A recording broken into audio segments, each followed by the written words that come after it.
Olá! Começando mais uma análise aprofundada por aqui. Hoje a gente vai mergulhar no informativo de jurisprudência 87.4 do STJ, o Superior Tribunal de Justiça, de 16 de dezembro de 2025. E o fio condutor da nossa conversa vai ser algo que, olha, conecta quase todos nós: dívidas e o tempo. Vamos ver como o STJ está lidando com dívidas históricas do Estado, dívidas de servidores com bancos, de cidadãos com o governo, até de financiamento imobiliário. É uma análise sobre como o tempo e a lei afetam quem deve e quem cobra. Tudo isso, como sempre, de forma bem direta, clara e sem juridiquês, tá? O material é pensado para quem está na faculdade, estudando para concursos, ou mesmo para quem não é da área, mas quer entender as decisões que moldam nossos direitos. E antes de começar, um pedido rápido. Se este conteúdo estiver sendo útil, considere compartilhar com amigos e colegas. Isso nos ajuda a levar conhecimento para mais gente. Pronto, vamos começar com uma dívida que o tempo definitivamente não apagou. O primeiro ponto é o tema repetitivo 1251, que trata de uma ferida bem aberta na nossa história, né? As indenizações por danos morais a pessoas perseguidas na ditadura militar. A questão parece técnica, mas o impacto humano é imenso. A discussão é: quando o Estado é condenado a pagar? A partir de quando correm os juros de mora? Da citação no processo ou de muito antes? Exato. E o ponto de partida para entender a decisão é separar os conceitos. Uma coisa é a chamada reparação econômica, que é um valor administrativo previsto lá na lei da anistia, sabe? Sim, para cobrir perdas materiais como salários. Isso, exatamente. Outra coisa completamente diferente é a indenização por dano moral, que se busca na justiça. Pelo sofrimento, pela tortura, pela perseguição. É sobre esta que a gente está falando. Entendi. E qual o impacto dessa diferença na questão dos juros? O impacto é total, porque a perseguição política é um ato ilícito do Estado. E quando a gente tem um ato ilícito, a responsabilidade é o que chamamos de extracontratual. E isso aciona alguma regra específica? Sim, aciona uma das súmulas mais conhecidas do STJ, a de número 54, que diz que os juros moratórios fluem a partir do evento danoso, em caso de responsabilidade extracontratual. Então o evento danoso não é um ato do processo, tipo a citação. O evento danoso é a própria perseguição lá nos anos 60, 70. Nossa, isso muda tudo no cálculo. Exatamente. A tese firmada foi essa. Os juros de mora contam desde o ato da perseguição. E, financeiramente, isso representa uma diferença brutal no valor final que a vítima ou a família vai receber. É um reconhecimento, então. É o reconhecimento de que a mora, a demora do Estado em compensar, começou no momento em que ele praticou a violência e não décadas depois, quando finalmente foi processado. Isso faz todo o sentido do ponto de vista da vítima. Mas eu consigo imaginar o argumento da Fazenda Pública. Eles devem ter defendido a data da citação com unhas e dentes, alegando que só a partir dali a dívida se tornou líquida, não? Que a dívida só se constitui com a condenação. Mas o STJ, nesse caso, optou por uma visão focada na natureza do dano, sabe? Entendi. A reparação tem que ser integral. Isso. A decisão reforça que a compensação pelo sofrimento tem que ser a mais completa possível e corrigir o valor desde a origem do dano. Faz parte disso. De uma dívida histórica do Estado, vamos para uma que afeta milhares de servidores públicos. Tema repetitivo 1387, sobre as contas do PASEP, administradas pelo Banco do Brasil. A queixa é recorrente. Saques indevidos, má gestão. A grande questão era: qual o prazo para reclamar e, principalmente, quando esse prazo começa a contar? Então, o prazo, por regra geral, é de 10 anos. A grande batalha jurídica estava em definir o marco inicial. É o que o direito chama de teoria da actionata, ou seja, quando nasce a pretensão de agir. Certo. Uma visão mais objetiva diria que o prazo começa quando o erro aconteceu. Por exemplo, quando um desfalque foi feito na conta, sei lá nos anos 90. Mas isso seria quase impossível para o titular da conta saber. Ninguém fica auditando extratos do PASEV que 30 anos atrás. Precisamente. Por isso, o STJ adotou aqui a teoria da actionata na sua vertente subjetiva. O prazo não começa com a violação do direito, mas sim com a ciência inequívoca de que essa violação ocorreu. É uma proteção para a parte mais vulnerável, né? E o que o STJ considerou como essa ciência inequívoca? O momento em que a pessoa pede um extrato detalhado. O marco definido foi ainda mais claro: o saque integral dos valores da conta ou o encerramento dela. Ah, o saque total. Exato. A lógica é a seguinte: no momento em que o servidor saca todo o dinheiro, ele se depara com o montante final que o banco alega ser o correto. A partir dali, se ele desconfiar que o valor está errado, nasce a sua pretensão de questionar. É o momento em que ele tem em mãos os elementos para buscar uma perícia, por exemplo. Isso. E, se for o caso, entrar com a ação. Mas espera aí, essa decisão não acaba sendo um pouco dura com quem, por exemplo, é mais idoso ou tem pouco conhecimento financeiro? A pessoa saca o dinheiro, confia no banco e só vai descobrir o problema anos depois. Se já passaram 10 anos do saque, ela perdeu o direito. Essa é a crítica que se pode fazer. A decisão cria um marco objetivo, o que traz segurança jurídica para o sistema financeiro, mas pode sim gerar situações de injustiça em casos concretos como esse que você descreveu. É um equilíbrio delicado, então. Muito. O STJ ponderou que o saque total é o momento de maior diligência esperado do titular. A partir dali, a inércia por uma década inteira levaria à prescrição.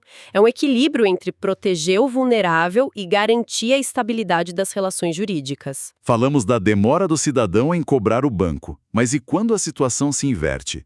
Quando é o poder público que demora anos para cobrar uma multa? A regra é a mesma?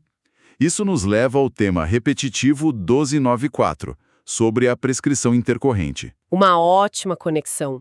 A prescrição intercorrente é basicamente a perda do direito de punir ou cobrar pela paralisia do processo por culpa da própria administração. Imagina um processo de multa ambiental que fica, 10 anos na gaveta de um órgão estadual.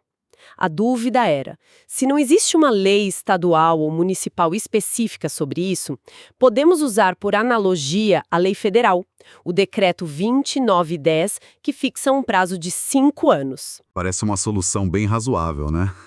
Preenche a lacuna, mas imagino que a resposta não foi tão simples assim. A resposta do STJ foi um sonoro não. O tribunal decidiu que o judiciário não pode aplicar a norma federal por analogia para suprir uma omissão do legislador estadual ou municipal. Ué, isso parece contraintuitivo. Por que essa rigidez toda? A ideia não é evitar que o cidadão fique eternamente sob a espada do Estado? A preocupação com o cidadão é legítima, mas o STJ pesou outro princípio fundamental: a separação de poderes e a autonomia federativa. Ah, competência para legislar. Exatamente. A competência para legislar sobre o procedimento administrativo em âmbito estadual e municipal é dos respectivos entes. Se o judiciário aplicasse a lei federal, estaria, na prática, legislando no lugar da Câmara de Vereadores ou da Assembleia Legislativa. A mensagem do STJ foi clara: legisladores, essa tarefa é de vocês. Se vocês não criarem a lei, o judiciário não pode inventar um prazo. É uma decisão que respeita o Pacto Federativo, mas que na prática pode deixar o cidadão numa situação bem insegura. Fascinante. Agora, vamos entrar no complexo campo tributário, onde a briga entre fisco e contribuinte é constante. Começando pelo tema 1304, sobre a base de cálculo do IPI.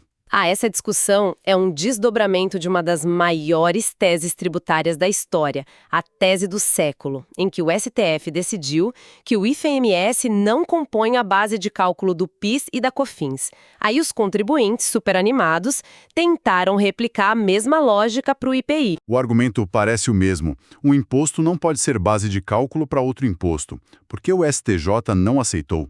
A chave está na diferença técnica da base de cálculo de cada tributo. PIS e COFINS incidem sobre o faturamento, que o STF entendeu como a receita, o dinheiro que efetivamente entra no caixa da empresa, sabe? E o ICMS não é receita, é só um repasse. Certo. Já o IPI, e aqui está o pulo do gato, incide sobre o valor da operação de saída da mercadoria. O STJ entendeu que esse conceito é muito mais amplo que faturamento. Valor da operação é o preço total do negócio. E esse preço, para o consumidor final, já inclui todos os outros tributos. Eles fazem parte do custo e, portanto, do valor da transação. Ainda no campo tributário, o tema 1371 trata do ITCMD, o Imposto sobre Heranças. A situação é clássica. A família declara o imóvel por um valor e o fisco estadual diz, não, este imóvel vale muito mais. A questão é, o fisco pode fazer isso com base em que lei? Exato. O STJ organizou o raciocínio em 3 etapas. Primeiro, estabeleceu que a permissão para o fisco arbitrar o valor vem de uma norma federal, o artigo 148 do Código Tributário Nacional. Essa regra vale para o Brasil inteiro. Então, mesmo que a lei do meu estado não fale nada sobre isso, o fisco estadual pode usar o CTN para arbitrar. Perfeitamente. Esse foi o segundo ponto. A lei estadual define a regra geral, mas não pode impedir a aplicação da norma federal do CTN. E terceiro ponto, crucial para o contribuinte. Esse poder de arbitrar não é um cheque em branco. Precisa de um processo. Exige um processo administrativo formal, com direito à ampla defesa, e só pode ser usado em hipóteses específicas, como quando a declaração é omissa ou claramente não condiz com a realidade. Espera um pouco. Juntando essa decisão do IPI com a do ITCMD, parece que a gente está vendo um padrão do STJ em matéria tributária. Uma postura mais literal, talvez? É uma excelente observação. Em ambos os casos, o tribunal se apegou fortemente ao conceito legal específico de cada base de cálculo e à hierarquia das normas. Há, sim, uma tendência de reforçar a segurança jurídica através de uma interpretação mais estrita dos textos legais em matéria tributária, o que geralmente favorece o fisco. Saindo das dívidas com o Estado e entrando nas dívidas privadas. Vamos a um tema que tira o sono de muita gente. Financiamento imobiliário. O tema repetitivo 1288. A pessoa atrasa as parcelas, o banco toma o imóvel. A pergunta era, mesmo depois de o banco consolidar a propriedade, o devedor ainda pode pagar só o que está atrasado e salvar o imóvel? Essa era a grande briga, porque uma lei de 2017 mudou completamente o cenário. Para organizar, o STJ criou uma regra de transição, baseada na data em que o banco efetivamente consolidou a propriedade.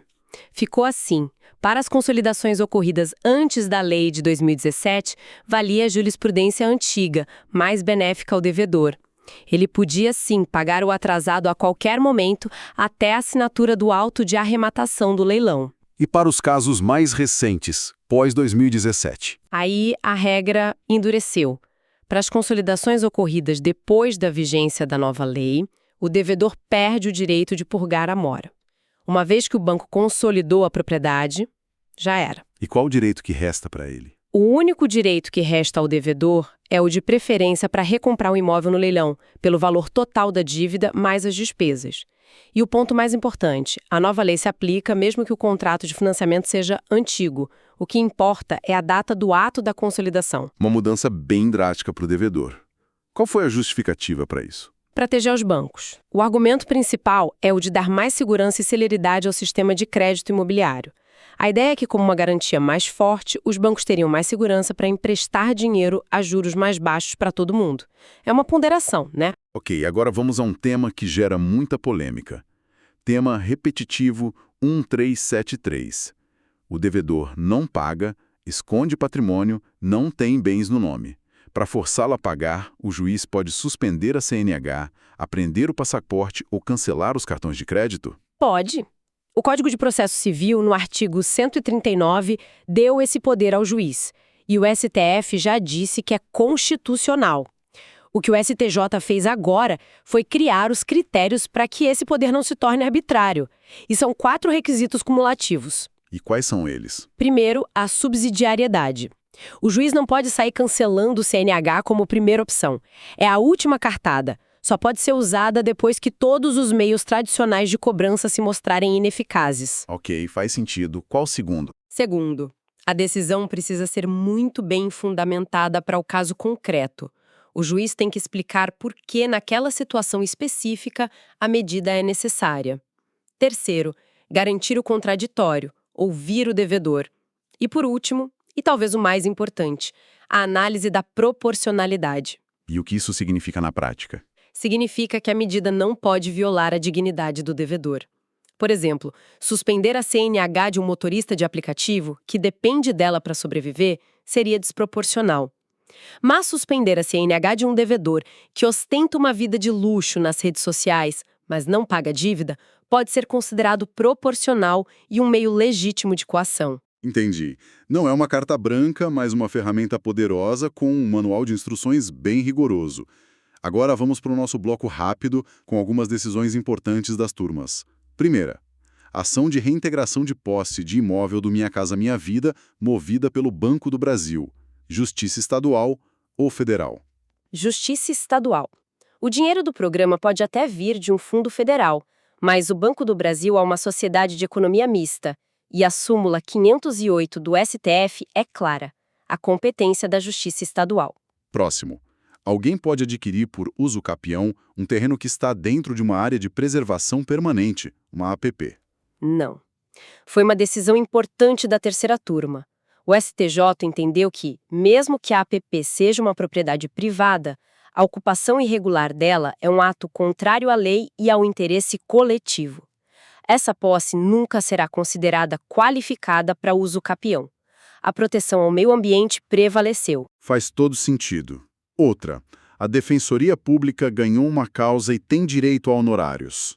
O juiz pode mandar esse dinheiro ficar depositado numa conta judicial até que o fundo da instituição seja regulamentado. Também não. Seria uma interferência indevida do judiciário na autonomia administrativa e financeira da Defensoria. O dinheiro pertence à instituição, que decide como geri-lo. Agora um caso de família que pode surpreender. Casal com separação total de bens, juntos compram um terreno, metade para cada. Durante o casamento, constrói uma casa nesse terreno. No divórcio, a casa entra na partilha? Sim, entra na partilha. A quarta turma aplicou uma presunção do Código Civil. A construção feita em um terreno pertence aos donos do terreno. Como os dois eram donos do solo em partes iguais, presume-se que a casa também pertence aos dois, na mesma proporção. A menos que um deles prove que pagou tudo sozinho. Exato, que é muito difícil e não aconteceu no caso. E para fechar o bloco, um tema muito pesado, mas crucial, da sexta turma. O crime de satisfazer desejo sexual na presença de criança ou adolescente. Se o ato acontece via webcam, com a vítima assistindo em tempo real, mas a quilômetros de distância, isso configura a presença que a lei exige? A decisão do STJ foi firme. A presença não precisa ser física. O tribunal entendeu que a visualização síncrona em tempo real, pela tela, é suficiente para configurar o elemento presença. Presenciar é testemunhar e a tecnologia permite que isso ocorra à distância. É o direito se adaptando, né? Exato, correndo para acompanhar a realidade e proteger crianças e adolescentes também no ambiente virtual. E para quem gosta de se antecipar, o que temos para ficar de olho? A segunda sessão afetou o tema 1398 para julgamento repetitivo. A discussão bem técnica é sobre a possibilidade de incluir juros remuneratórios no cálculo de uma condenação gigante contra um banco de uma ação civil pública de 1995. Quem atua com direito bancário do consumidor precisa ficar atento. Excelente. Olhando para trás na nossa conversa, passamos por dívidas da ditadura, do PASEP, de multas, de impostos, de imóveis, vimos o STJ tentando equilibrar a proteção do cidadão com a segurança jurídica. Então, o que tudo isso significa?